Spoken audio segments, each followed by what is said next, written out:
Welcome back, everyone. We're going to be doing a coaching session here. We're going to be looking at a Diana game. If you guys are interested in coaching, of course, coachbaker.com is where you want to go. I know I don't put a lot of these up, but it's really up to the person that I'm coaching. Most of the time, they do not want to be recorded, so I do appreciate this person for being recorded. Let's hop into it. Some problems with your personal gameplay. Like, what do you think really is your issues? You think? It's a good question. I mean, I'm in silver, so everything. But I hear that a lot, actually. yeah. If I'm narrowing it down to like 2 to 3 things, I would say that it's having a hard time identifying win conditions is maybe the first one, and this is in no particular order. Okay. A second one might be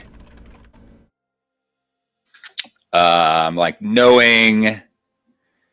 No, I wouldn't characterize it as like when to gank, because those things are. I mean, it's like a lot. It's not just as clear as day as saying like, okay, well, this person pushed up against turret, go behind them and kill them. Right. But it's like, when should I be identifying where the other jungler is so I can counter gank something? Should I be vertical jungling at this point? I see the other jungler on the other side of the map. Should I not go invade their jungle to take their camps and those kinds of things? So identifying that. Okay. And then I guess the last one would be I have a really hard time just ignoring my laners when they need help. So I feel like I feel very compelled whenever they ping me to go help them, and I know damn well that they don't need the help. They're just like crying for no reason, right? Right. A lot of situations. So it's like just knowing when I should actually help versus when I should just mute them and move on. Okay. Very, very cut and dry stuff. You're not the only person that goes through it. I myself have been through it. This is why I play all the roles, because there's some things that you don't really experience unless you're part of that role. Also, I know how the players feel when they ask you for help, because I've been that person too. Because I've also obviously been in that lane, and you're right. The thing about jungling in any elo, doesn't even matter if it's high or low, is that sometimes players just don't know what a gank looks like. They assume they know what a gank looks like, and it really doesn't look well. So if you're pinged to do it, you'll go, and there's like, dude, I can't even gank you. But they don't understand that. And so there's a lot more to ganking than just, I walk into your lane and I get a kill. So I can definitely sympathize, and I understand what you're talking about. And it's going to make you lose a lot of games listening to them. So you got to get that out of your head right now. Sure. Just keep in mind, nobody understands how to play your role or your champ as much as you do. If you can constantly go into games like that, you're going to see how much more effective it is to actually start winning more games and trusting yourself over, their pings. So, do you primarily play jungle? I was looking at your account and I seen that's kind of what's going on. Okay. Yeah, I just play jungle, yeah. And you're trying to get into Diana? Because I noticed you didn't play a lot of it. I mean, lately I've been playing a lot more of kind of everything. Before, I took like a 1.5 year break from League because I just didn't want to play it anymore. Okay. And came back to it recently. And historically, I always played Shyvana and Warwick. And now I'm flexing a little bit to Diana, but those are, I would say, like the top 3 characters I play are Shyvana, Warwick, and Diana. Okay. It's just good to know, because the way that I coach, I don't want to make it seem like it's just champ specific. I want to try to improve you as a player, so I will be comparing things to like Warwick or Shyvana, and I will be kind of looking at it as, from those different perspectives too, so you can walk away instead of saying, I just learned Diana. You learned how to actually improve your play on all those fronts. For sure. So, all right. So when you first load into game, what is your thought process? Like, what are you thinking? Yeah, so in this situation, I'm identifying where do I want to start so I can path up to take advantage of whatever lane I want to influence, right? So in this case, I see there's a Riven top with Dr. Mundo top. Mundo is incredibly immobile, especially pre-6, so I'm thinking I'm just going to spam gank the shit out of this guy. I'm going to make him rage quit, and then we're just going to snowball the game from top lane from there. Whenever dragons are up, I might rotate down to influence that lane, but that's pretty much it as far as identifying where I want to go. Okay. What I always do is about the 50-second mark, is all you're about to see me do right here, is ward my red and then start bottom, or the opposite, I'll ward my blue and start top. That's generally what I try and do pregame. Okay. So I'm glad that you have some type of idea. It is important to go into jungle with an idea. It's more of a a tactic role than in any other roles. I will say, when you look at your top lane, you notice she has Ignite, which means that she is going to be looking for some kills. You notice Mundo has Teleport, which means he's probably not. He can grab one if he needs to, but he's probably going to play safe. you have to really ask yourself, how hard is it to gank a Mundo? Do you think it's going to be, I walk in there, we one-shot this guy, or it's going to be a chase down? We're probably going to chase him down for sure. Right, right. And so you have to ask yourself, how many opportunities are there really there for Mundo? If this guy is sitting far back and all he's doing is all he's doing is playing back here, throwing Qs, how possible is that gank for him or for you? If he's here and he's just tossing Qs and Riven's here, how are you really gonna gank that? Yeah, I mean, you might be able to pull off 1 in 10 times, but not often. Yeah. Right, and as a jungler, we have to think about that. Although I do agree, Riven is a champ you want to snowball. In this condition, it's kind of hard to force it because there's not really much you can do. She'll have to fight with you in the jungle or something to help kill this guy, but you're not going to be able to really gank her that often. Whereas we notice Malzahar is one of those champions that just like to push and walk away. Yeah, he has Ignite, but he's probably not going to look for kills either because, you know, he's not really a champ that's good at it. Then you have bot lane. You have Draven and a Gragas. What can you tell me about that? Draven's a really good early game champion. Usually shoves pretty hard. Gragas has really good engage. So they're probably going to be pushing my bot lane up under turret. Mm-hmm.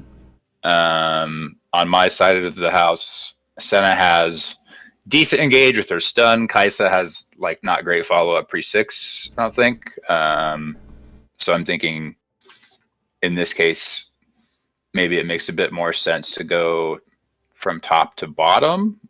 I like where you're getting at. The thing is, they don't really have a lot of setup. You're not wrong about that. The way you're explaining it is absolutely correct. It's very hard for you to force anything with those two. But look who they're going against. Who's really going to be forcing it? Is it going to be you having to force, or you think they're probably already going to force the fight and you can just kind of walk up? Yeah, they're probably going to be forcing much more. Draven's a very aggressive ADC, yeah. So if you're going to be pathing top, this is what we call 80-20. When you're jungling, you want to try to have yourself have an 80-20 type of split. You want to make yourself spend 80% on one side, 20% on the other. If this lane is going to be really active throughout the whole entire 10 to 15 minutes, and this lane is going to be semi-active, which one do you think is probably the best to spend 80% of your time at? Yeah, whatever lane's going to be active. Because you can't really guarantee you can force a play, but you can guarantee these guys are going to go all in, right? Because that's how he plays. There's no other way. Just like if you were Nocturne, you can guarantee Riven's going to go all in because that's the champion's design. They're meant to do things like that. So it's better that you look at specifically what exactly are these both laners trying to accomplish and try to accommodate for that. Another thing you want to look at is the jungle. You know, you're going against a Nocturne. What type of jungler do you think that is? He's going to farm to 6 and then spam gank when he has his R up. Yeah, beautiful. That's exactly what it is. Sorry, I was drinking water. That's exactly what it is. He's going to farm and then look for ganks at 6. Do you think, what type of champion is your champion? Do you think? I think Diana's like, I think she definitely has more options on gap closing pre-6 than Nocturne does. Right. But I don't think she's like terribly strong until the mid game until you get like 1 or 2 items. Beautiful. You already know this stuff. Are you sure you're silver? Are you smurfing? Is this I swear to God, I'm silver. You'll see why I'm silver. You're pretty. No, that was super good. Exactly. You know that he's a farming champion. You know that your early game is not particularly great, but it's not like you can't do anything. So with that in mind, you guys are kind of in the same realm. You guys can kind of do something, but you're not really online until later. So then you have to really ask yourself, if he's going to farm all game, can I invade this guy? I could, but I'm not going to be able to get much because we kind of can't fight each other. He's going to fear me backwards and run away. Right. Like, what am I going to do? Right? So that option's out. You can't invade this guy. You can't counter gank this guy because realistically, he shouldn't be ganking post 6. Now, it does happen. These players do that, but you want to play towards the champion until you see how the players play in the game. If you have this Nocturne that's spam ganking, if you have another Nocturne next game, that doesn't mean, okay, let me treat this guy like he's going to spam gank, because he's not. Right.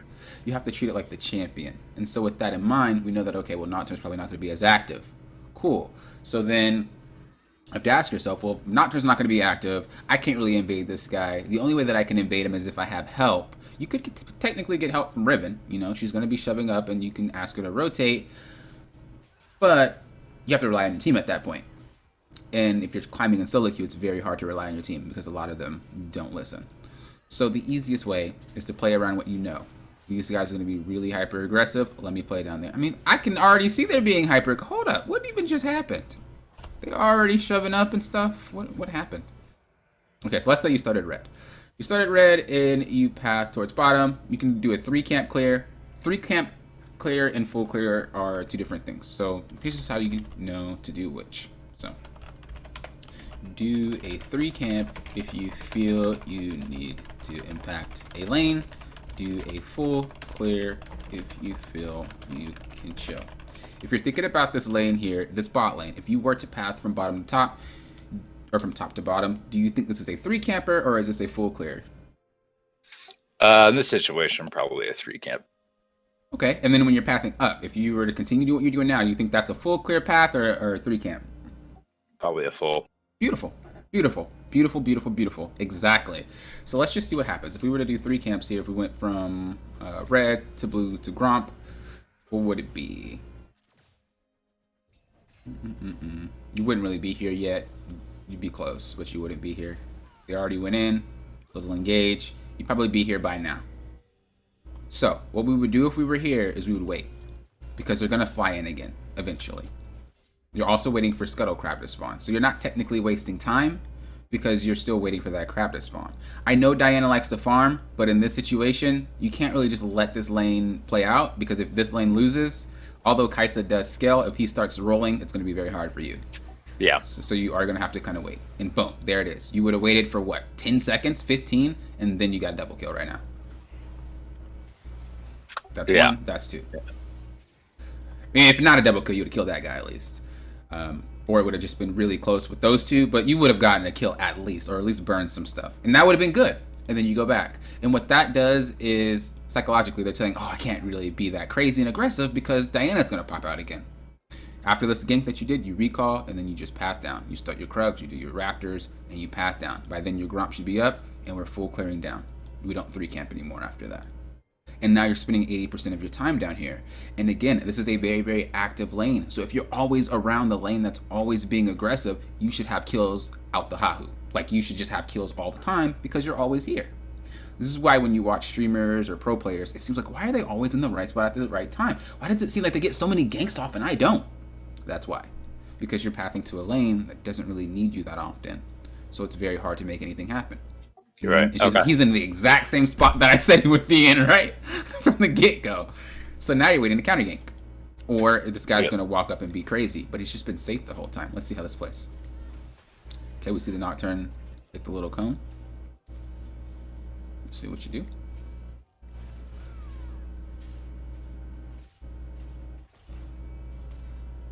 You see you're wasting your time for a play.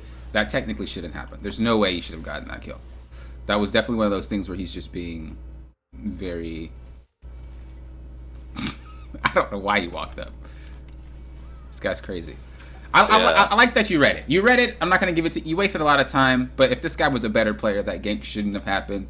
But I do like that you tried. You did the correct angle. You lane ganked. You made sure that you weren't spotted. Beautiful. And if Nocturne does show up, you're here. So it was like you read it, but it just...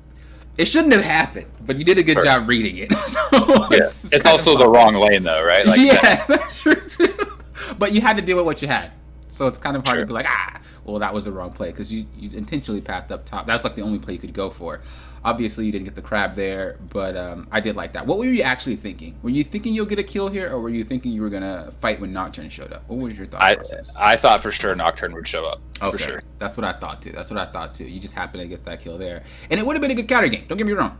You do win that 2v2 without a doubt. So it wouldn't have been a bad play. But again, what did we say earlier? Nocturne's not going to probably go for those things. Yeah, he might be a one trick and he might be really good at going for those. But a typical Nocturne will start clearing until 6 so he can be active. So then you're waiting for a play that really shouldn't happen. This Mundo shouldn't have been in that spot and Nocturne shouldn't be ganking because he doesn't want to. So then you'd be sitting there AFK for a while and you'd recall. And nothing would happen. So this is why it's important to really play the proper way, because as you climb, I can sit here and say, well, if you want to climb, you could do this, this, this. But then when you get to your next level, when you hit gold, when you hit plat, you're going to be stuck again. And I don't want that to happen. I want you to be playing properly throughout the entire time you're climbing. That way you're not going to run into a wall like that anymore. So yes, the main thing that we want to do is we want to focus on playing 80-20. We also want to focus on pathing to the right lane. So focus on playing 80-20 while pathing to the correct lane. And I actually have a video about this. I'm not going to go in too much detail because it's kind of a long topic, but I do have a video about how do you identify which lanes you want to go for ganking. How do you identify them, so I can send that to you. You can look on that, but I just don't want to waste too much of your time going over something that I've already made about. Cool, thank you. No problem, no problem. Okay, so you do then start pathing down, it looks like. Right? Don't tell me you walk all the way up to Raptors. No! I walk. Not like this. Okay, I actually thought that was really good. Because you're coming back on the map and you're like, okay, I'm going to fix my pathing and I'm going to path down bot now. Because I got Riven ahead. I was like, okay. I mean, again, I don't think you should have pathed top, but you're fixing it. Kudos. But then you walked all the way back. What was your thought process there? Why did you start here on Wolves? What were you thinking? I wanted to get 6. You could have got it this way, though. Yeah. Is it because you had the shortcut to Wolves? Is that really why you started Wolves? No, well, I mean, I think the bigger problem is I went bot first as opposed to going Raptors first and then down. Right. Right. But if you're going to path up, then you should have started Gromp. Yeah. Yeah, so I mean, I guess there's 2 issues here. I guess the other thing I'm thinking is also, like, I need to go back up top so I can abuse Mundo more, but... Okay. No, I'm not saying your thought process is wrong. I don't want you to look at this game as like, I'm pathing wrong, so everything I do is wrong. That's not what I'm saying. I'm going to work with you here and say that if this were the right decision, and if you want to play this way, this is how you were supposed to play it.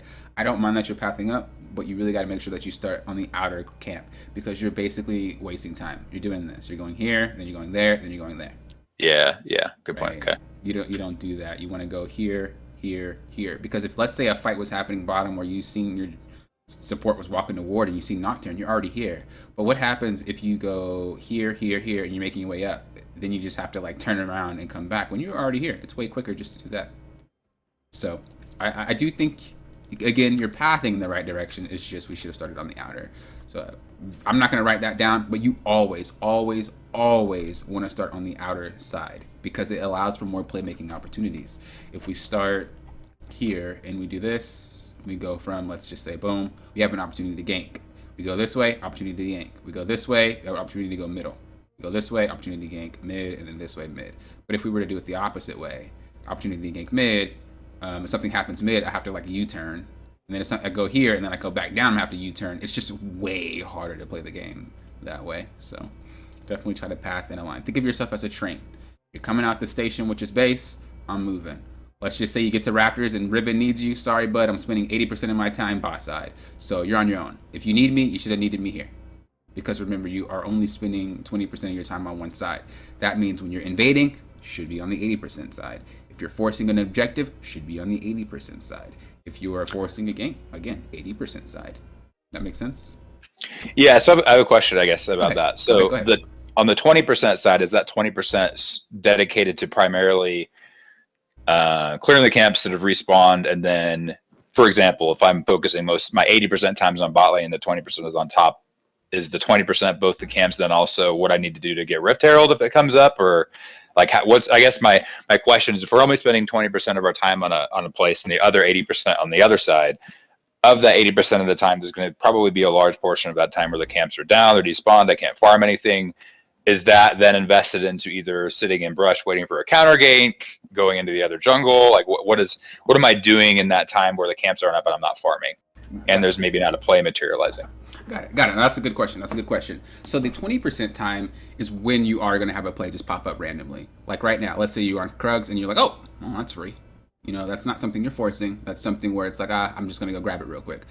Oh, their jungler ganked bot. Rift Herald's free. Let me grab it real quick. Oh, the jungler's bot. I'm going to go take their camps. Like, these are things that just happen to pop up as opportunities. Okay. The 80% side is where you're forcing, when you're trying to make something happen, when you're looking. Because when you're done clearing, you're waiting for your timer to respawn your camps again. So in that time, you can go do stuff. And you don't have to actually get kills to make it work. What you could do, let's just say I got done with my Gromp. Okay, cool, I'm done. There's no crab. Dragon's up, maybe I can do that, maybe I can't, who knows. Can I gank mid? No. Can I gank bot? No. Let me just go see where the jungler is. Okay, he's not here, let me take his camps. Oh, there's no camps? Okay, let me see. Let me go ward then. I still don't see him. Okay, let me recall here. Do you think that I just wasted time? Gotcha. No, not at all. Why? Because we're finding information. Bam! Dude, you're on it! I love you! Dang! Literally know everything! Yes. You're basically signaling you're not here. You found out his pathing, you found out where he was, you found out what he was doing. This is a lot of information your team is probably not going to use because they're mongrels, but it's okay because you're not. So then you can use that information and you can apply it. Because if you recall, guess what? I know that he's pathing up top. I'm pathing bottom. I recall, I get to my wolves, I know that he's pathing up top. So after I'm done with this, if I want to sneak a dragon, he has to be top. Why would he not be top if its path was always this all along, right? Yeah. That's when you would force the next time. So you weren't wasting time. You were looking for information that I can use on my next clear. Boom. Perfect. Just perfect, man. Holy crap. All right. Amazing. Next one. Let's keep going. So we pretty much got it all set. I mean, yeah. And again, I'm just saying like this, if let's just say this is a play, are we doing this right? We are. We are clearing our camps. We're coming for a gank. Before we clear, we're forcing the flash. This was beautiful. I like this. You looked for an opportunity before you cleared your Raptors and your Krugs. It's what we do. When we spend 80% of our time, we can look for plays before we clear, during our clear, and after our clear. A lot of players are going to do the thing where they'll just full clear and then, okay, I can do something after Gromp. No. If you're doing that 80-20, we'll just use the top side because that is what you're doing right now. If you do that 80-20, look for a gank before Raptors. I'm doing Raptors, cool. Look for a gank on your way to Krugs. Okay, nothing. Look for a gank after your Krugs. That gives you 3 opportunities to go for something. And that's what you did. So I just wanted to highlight that was a very good idea. You weren't wasting time. You don't need an AFK farm. It's a very good job. I love that. Good job. All right, let's keep going. Oh, you dove him. Okay, you're a madman. Do you live? No way. I don't think I did. No. I was gonna say no way. The silver things, man. I actually would have liked it if you lived. I will say, look. You probably would have lived if you just... Let me say something. Nah, you were dead. I was gonna say, maybe if you kept walking... Nah, you were dead. You were 100% dead. There's no way you live. Do you think there's a world where that's worth if he doesn't have TP, or is that just bad all the time? I feel like it's worth if you could use the gold to your advantage. There's a lot of times where if I'm streaming or if I am coaching somebody and I'm playing, sometimes I'll play a game while they watch me and they can ask their questions. And I will do something like that. And I'm like, well, I can do something with that 300 gold that I know he can't. That's when it's worth. So you have to really ask yourself that. Now, is it worth for Riven?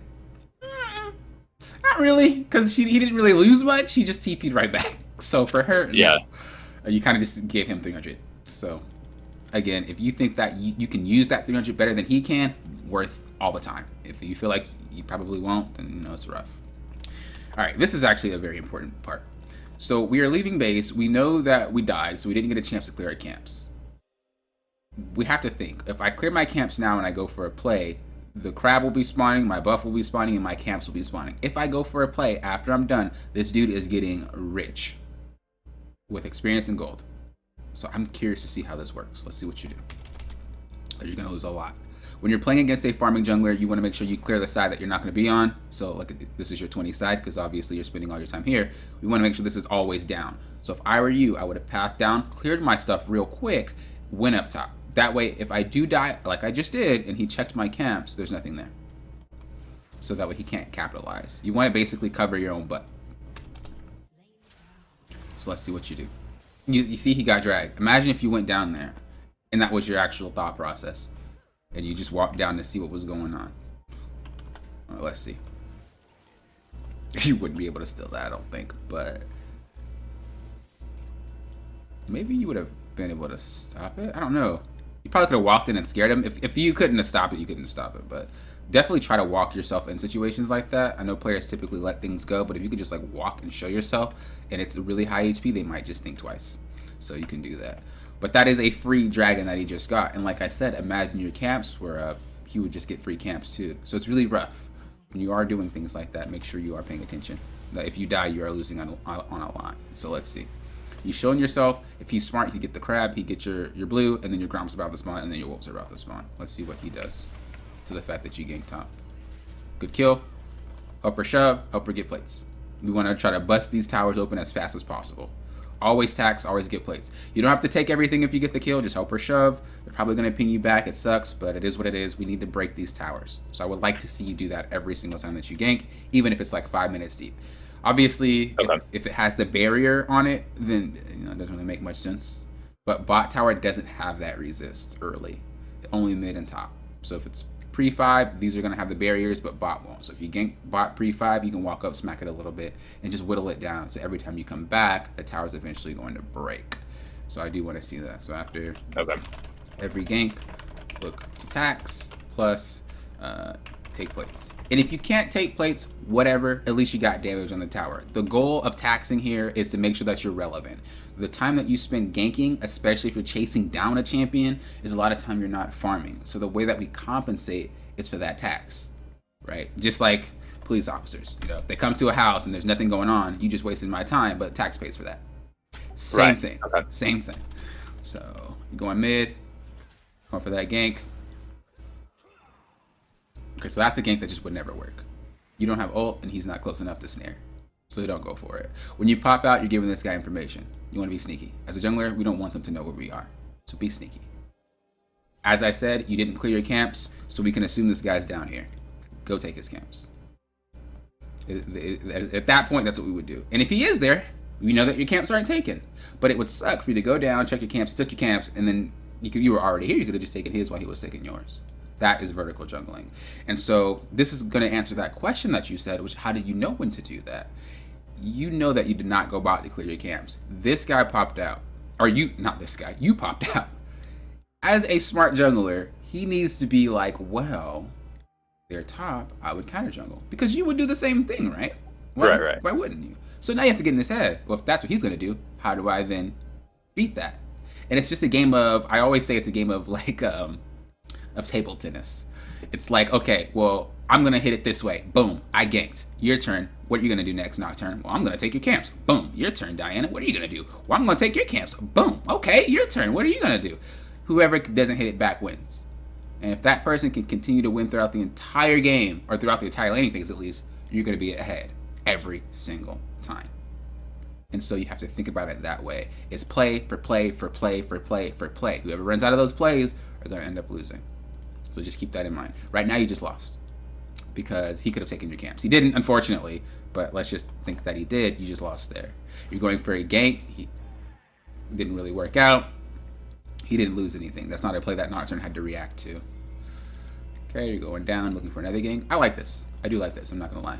You prioritize yanking over going for your farm. Good. Okay, I don't like that, though.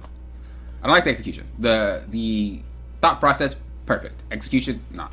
Watch this real quick and tell me why this was not a good execution. I want you to tell me. I don't want to just tell you. What is wrong with this play? What do you think? I should have just walked up and started meleeing the guy before I Q out. Dude, you already know. Why are you silver, bro? What's happening? I'm just bad, dude. Bad decision-making.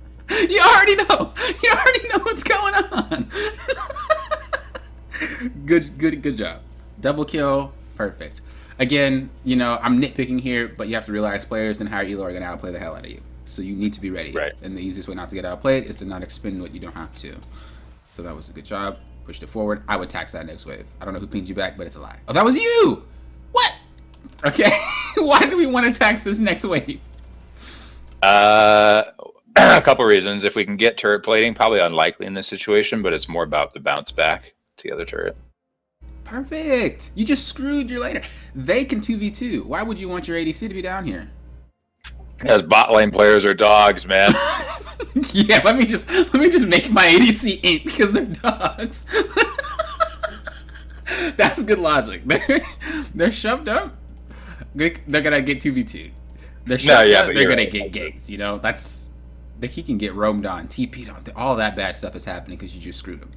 Stuff you gotta think about. They're gonna ping you back, but again, they don't understand a lot of this stuff. And it's not like low elo players are stupid. You know, I'm not ever saying that, but there's a lot that low elo players just do not know. That doesn't make you stupid. That just makes you, ignorant. You know, you just don't know, and it's not your fault, right? It doesn't tell you a lot. So you're putting your ADC in a position, and if they pinged you back, they don't understand that you'd screw them if you leave. You have to take it. They don't understand that, and they're gonna be mad. But again, if you want to climb, you have to do what your ego's not used to. And if you're getting pinged for it, that means you're doing a really good job because they're not used to it. So That's good logic. I like that. how the heck did she die? You ganked her, she still dies. Story of a jungler's life. Yeah. Alright, we need to look for some Rift Herald plays. You're Riven strong. Let's make something happen. Okay. Well, put my foot in my mouth. Good job. And you went for a gank. Okay. Okay, double kill. Easy. Oh, I don't like that. I would have liked it to fight there. You're going to die anyway. So you might as well pump as much damage as possible. Also, you do have Conquer. So you can use that to your advantage and heal up a little bit. And while you're fighting him, taking him down little by little, he can help you and he can secure that kill. Yeah, And that's better. So yeah. Why does he have Conquer? Is that the Rune Rise goes now? Conquer? Maybe. I don't know, man. I've had like 5 or 6 rises in my last couple of games, and all of them have been bad. Yeah, I feel like a lot of Rise players aren't that great. Okay, she came down, she helped, got out. Good. Yeah, I would like to see you use Riven more. She's super fed. Or not fed, I'm sorry, but she's super strong. You can use her for a lot more plays. I'm glad that he tried to help you. Yeah, if anything's for that play, just keep fighting. You're dead anyway. Maybe you live. Who knows? Oh, sneaking a drag. Okay, little sneak. Nice. You're pretty much doing everything that I said you should have been doing within the first 5 minutes of the game. Well, not 5 minutes, but within the early portion. You're doing it like post 10 minutes. You could have been doing all of that earlier because we were pathing to the right side anyway. Now you're playing bot side, which is what you would have played earlier, and you're getting a whole bunch of kills because of it. Okay, I like that. Maybe we could have executed a little bit better. I'm going to watch it real quick. Just kind of in detail. You went in, you went for the dash. It's kind of the same logic, to be honest. You don't really have to dash. And you're always dashing. Like, it's okay to walk up, hit the Q, and just walk into him. He's snared. He's not going anywhere. But you dash anyway. And then, because of that, you don't have another dash. When you could have dashed right there, popped him real quick. So. You probably could have popped him and moved to Gragas. I don't know. You could have done something a little bit fancier, but we could have just walked into him. So, rule of thumb, walk if they're just in auto range, or if they're close, just walk into him. Okay, going for another gank. I really like that you're prioritizing ganks over farming. Like, if that is something that's huge. I would like that we look for a play for the Rift before. Okay. Again, foot in my mouth. Oh, that's rough. That sucks. Yeah, that was just a good play by Nocturne. Yeah. I felt like because your play had to be hastened because of the fact that the plates was running out, you didn't really think too much into that play, and he countered you. But yeah, I always try to think ahead when it comes to those Rift Heralds. I mean, I typically end up losing them sometimes because I forget that I have it. But sometimes the games just go really, really fast, and so it's just not something I'm thinking about. But that first Rift definitely needs to be dropped before the plates. So you look for a play.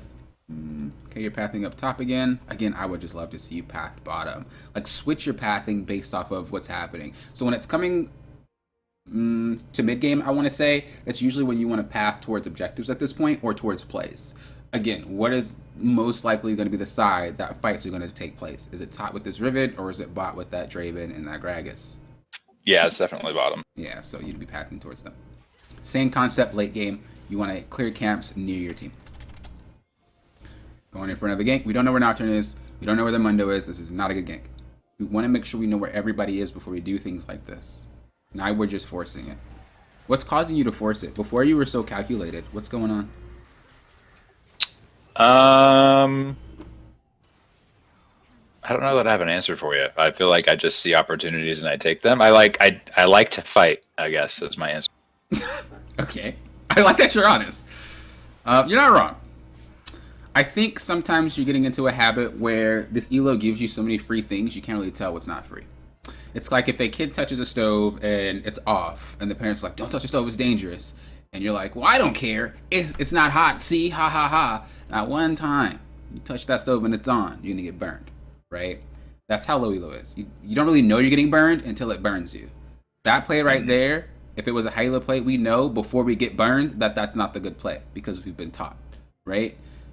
But you didn't know it wasn't a good play, and so you got burned because you like to fight. And that's the issue. So if we can identify situations where you can get burned, it's a lot easier to identify what we should and shouldn't be doing. And it's a lot easier, again, to ping your team back from what they should and shouldn't be doing. Because a lot of the times, mid to late game, especially in lower ranks, players just don't know what to do, especially if they're filled. So if you kind of already understand what they should and shouldn't be doing, sometimes they just need a little ping in the right direction, and they'll go for it. Yeah. Dang, if you would hit that Q, you would kill them. Yeah, I griefed it.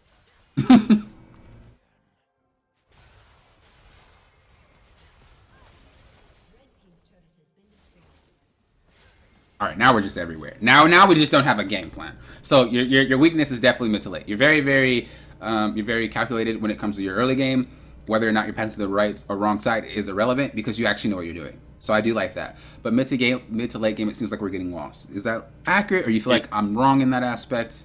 No, I feel like you're right for sure. Okay. Yeah, I definitely feel like that's what's going on right now.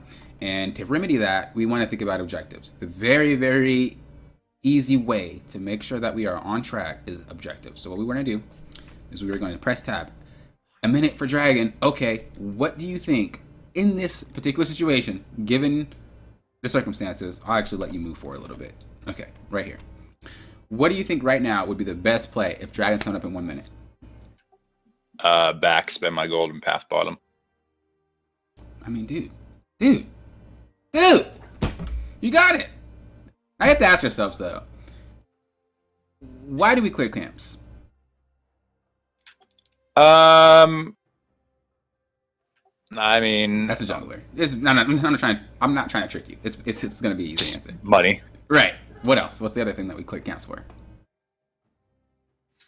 Levels. Beautiful. So if we have to ask ourselves, if I recall and I clear a camp, why would I be clearing a camp? Why would I path? Why would I choose a path if I spent my gold already? What would be the other reason? I want to influence a lane or an objective. No, backtrack a little bit. If I already spent my gold, right, and I'm choosing to do camps after I just spent my gold, why would I do camps? For me, because I feel obligated to do them because they're up. I don't know. Right, that's not the right answer, right? If we know dragon spawning and we just spent our gold, if we did camps, we can't spend that gold twice. So why would we come back to clear a camp? That's weird, right? What is the other reason, though? If it's not gold, what's the other reason? You just said it. I mean, experience levels. Bam! So if you're gonna hit level 11, after you recall, go do a camp or two. If not, take your butt to dragon. Because there's no reason. Let's check your experience right now. You're not even close. So we would recall, spend our gold, go to dragon instantly.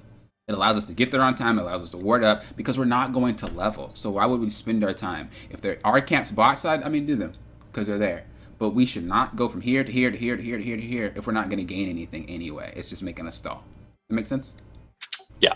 All right. Beautiful. Cool. So do not clear camps unless you have a reason to before plays. Just gonna say that because a lot of players do tend to clear camps and they're late a lot of the times. So yeah, you definitely want to think about what's gonna happen next in my game and what do I need to do. Right now you're going to clear camps. What's your goal looking like? Let me just check. So you have 687 gold. Dragon's coming up. What are you building? Jaksho, I think. Oh, okay. I don't know why that didn't pop into my brain. How much do you need? I think you're close. I think you need 1,200. Could be wrong. I really don't remember the numbers, but I think it's 12. So then you need to get your 1,200 and then go.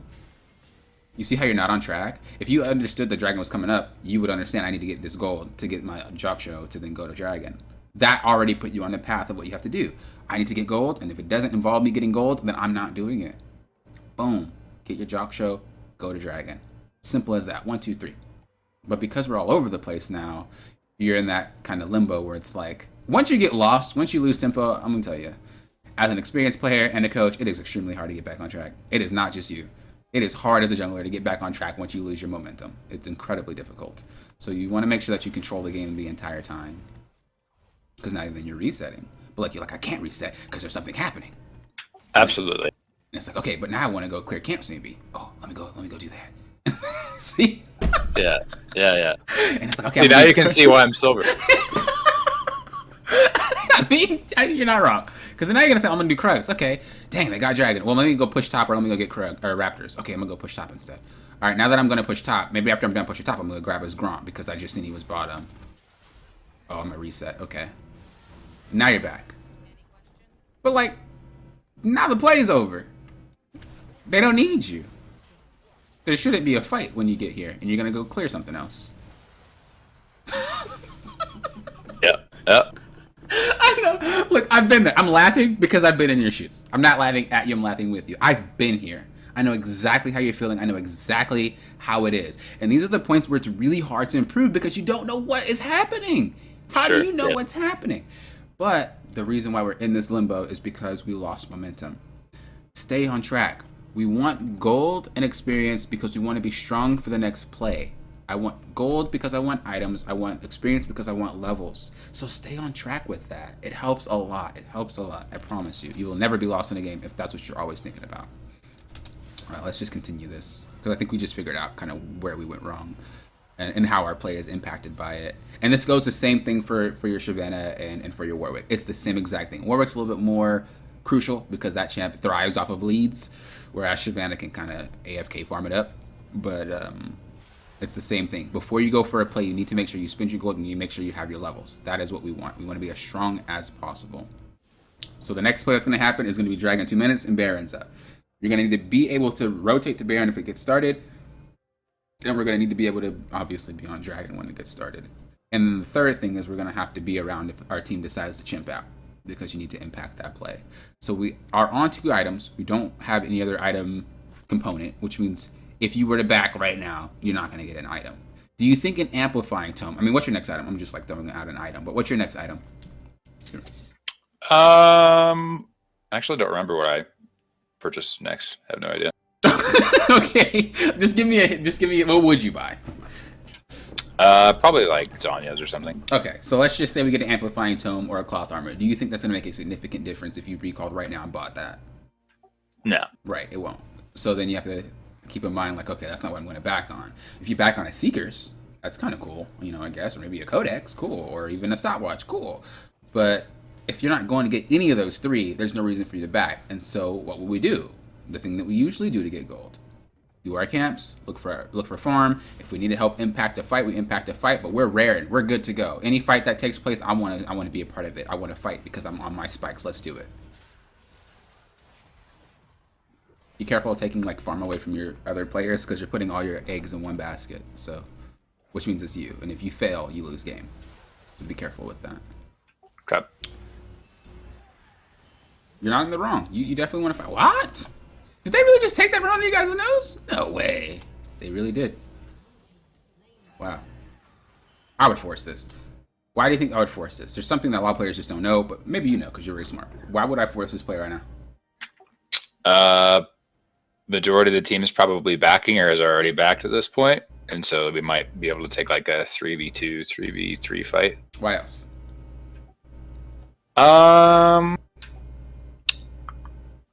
If we kill them or win this fight, we can then push down mid, like take some of the turrets, and we also take away their Baron buffs, people that die.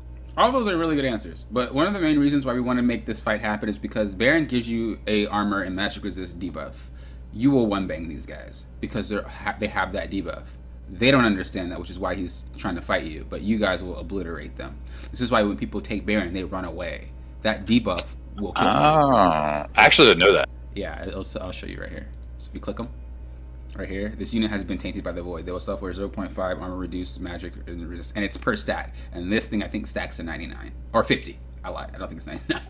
And so that's like 99. Go ahead. Is that just like right after the fight's over, like after they've been fighting Baron? No. How long does it stay on them? They'll have it. Yeah. They'll have it after the Baron stops attacking them. So if they just walk away, it'll go away. I don't know specifically the timer, but it's about like I want to say like 5-ish seconds. But okay. It's whenever they stop getting attacked by it. So yeah, it's gone away now. But if you would have popped him real quick before it burned, you would have been able to probably do a significant amount of damage to him.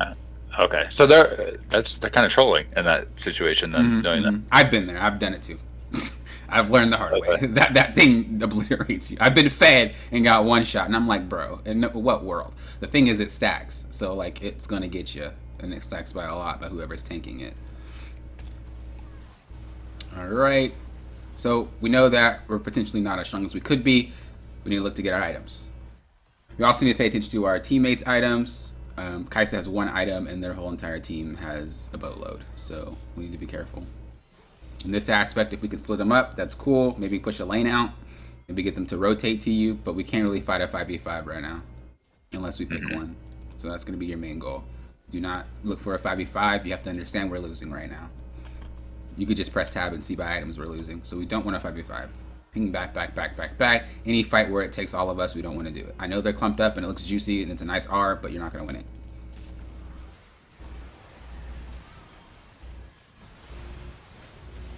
I mean, your Ryze isn't even paying attention. It's like way over there. You're not bad for this, by the way. I don't want you to think that, oh, I'm just bad for that play. I would have done that play too, but the thing is, I've learned. Why did I learn? Because I know if we don't have items, we can't fight. It's not about maybe my team is good. It's about stats. It's about numbers. Hard facts, you just don't win. If they got 10 and we got 5, there's no way in hell we win. Doesn't matter how good somebody is. Even a pro player. It's just not happening because of stats. Which is why a lot of times when you see in pro play, they will not fight for a long time because that's what they understand. We don't win number-wise, so why would we even try? There's no way. So they back away. So you want to think about it that way as well. It's okay to let objectives go. It's okay to let dragons. It's okay to let barons go if that means you can get stronger elsewhere, and then the next fight you're strong enough to fight it. But again, I don't think that's something that's really holding you back at this point in time. I think the one thing that's holding you back right now is just the fact that during that mid game we got lost. I think you were really on point until we got to that mid game and we got lost. So I want to say just play for those objectives. Really understand what's next. So I'll type that. So play for objectives late game. Really focus on being as strong as possible for the next fight. If you for some reason did not back, if you for some reason are not as strong as possible, don't fight that fight. You made a mistake, you screwed up, do not fight that fight. That is it. You should have been there on time for that dragon. Dang, I wasn't on time, I totally slipped my mind. Then you don't get that dragon. That's your fault. It happens. It's better than trying to do it and kill your whole entire team. You have to just bite that bullet, next game play better. Those are the things that you can control. You can't control, oh my god, my Ryze didn't show up. It's not even about that. You just shouldn't have fought that fight, right? That's what you can control. So then that's what we focus more on. Dang, I should have just been stronger. Boom, be stronger next game. It's a lot easier to learn that way. Early game is pretty dang good. It just deserves a little bit of tweaks. Where you're falling short right now is 100% your mid game, and it's just because we're not paying attention to the objective spawning. So if we pay more attention to those objectives and we're as strong as possible every single time, I think you'll be well on your way to goal easily. I mean, if you have any questions or if you have any problems, feel free to message me on Discord, of course, and I will try to help you out. Before we get off today, though, do you have any questions or comments about like what we're talking about or what's happening? And I will send you these notes. Don't worry. Okay, cool. Thanks. I guess a question that I have about objectives, especially in the early game. I don't know if this is like prevailing sentiment or if this is just people that I've watched and it's just their opinion, but like the first 2 dragons specifically, I feel like maybe they don't add a ton of value unless I'm already playing towards bot anyway. Like if there's a better play top or mid, I've been prioritizing ganking lanes or farming over the first 2 dragons. And then when I get to like 3rd, 4th, then obviously we have to start contesting those, right? Do you think it's worthwhile playing towards objectives the entire game, or do you feel like, especially in the early game, it's better to prioritize just getting strong for the mid to late game? Good question. Good question. If you're going to try to snowball your game out of control and win before a certain time frame, you play top, you get Rift Heralds, and you use both Rift Heralds. And you have to use those Rift Heralds. If you don't use those Rift Heralds, you're wasting time because that's the early game winner. The late game winner are dragons. And so let's say your whole entire team sucks. If you've been collecting dragons, that's how you come back. So you really got to ask yourself, am I with a team right now that wants to snowball, or am I with a team right now that wants to win later? Riven, Diana, Ryze, Kai'Sa, Senna, it's very obvious what type of team you have right now. Right. So then we would prioritize dragons more. So it's not, and I know what you're getting at because I've heard that too. It's really just based off what your main win condition is and what your objective is that game. So if you're going to win early, don't prioritize them. Because what's the point of scaling drags if you're going to win the game? But if you're going to make that game be long, you're going to need those drags. Right, right. So if I'm playing like Warwick and they've got like Kassadin, Scion, X number of late game champions, we probably want to be prioritizing rifts to end the game early because we're essentially on a timer at that point, right? Right, right. Now I'm not saying ignore dragons. If they're there, they're there. Don't get me wrong. Right, right. Like, let's just say it's like, man, there's no way I'm going to get this dragon, and I don't really want to contest that 3v3 or 4v4. I'd rather get rift. Well, if your game's later, then by all means go get that rift real quick. I mean, if your game ends earlier, go get that rift real quick. So that's how you would go. But yeah, I would definitely get it if I can, 100% of the time. It's no reason to just ignore it because of XYZ. No reason. Because you're just bleeding them out. Why would you want them to have something for free? You know what I'm saying? Like, that's kind of a high elo tactic where people ignore drags, but that's not how it is normally at all. Okay. Yeah, no other questions, man. I feel like this is really beneficial. I appreciate it. I think maybe I'll probably schedule some time with you again, like next week, and maybe we can do a live game after I've had some time to work on this. Is that cool? For sure. We'll continue off where we are, and we'll just kind of build a lesson plan from there. I want to make sure, because this was just kind of like a touch basis session, but I still want to work on that aspect. So when you do that, we'll work more on that aspect of you actually knowing what we're doing mid to late game and taking it to a win. Okay? Cool. Yeah, let's do it, man. All right. Have a good rest of your day. Thanks for booking, and I'll talk to you later. If you have any questions, though, if something's wrong, just message me. Be like, hey, coach, this is not working. You lied to me, and I'll help you out, okay? All right, man. I appreciate it. All right. Have a good one. You too. Later. Bye. Thank you guys for watching. I do appreciate it. If you guys are interested in coaching, of course, CoachBlaker.com is where you want to go. Peace, late, and thank you guys for doing what? Approaching this like a coach.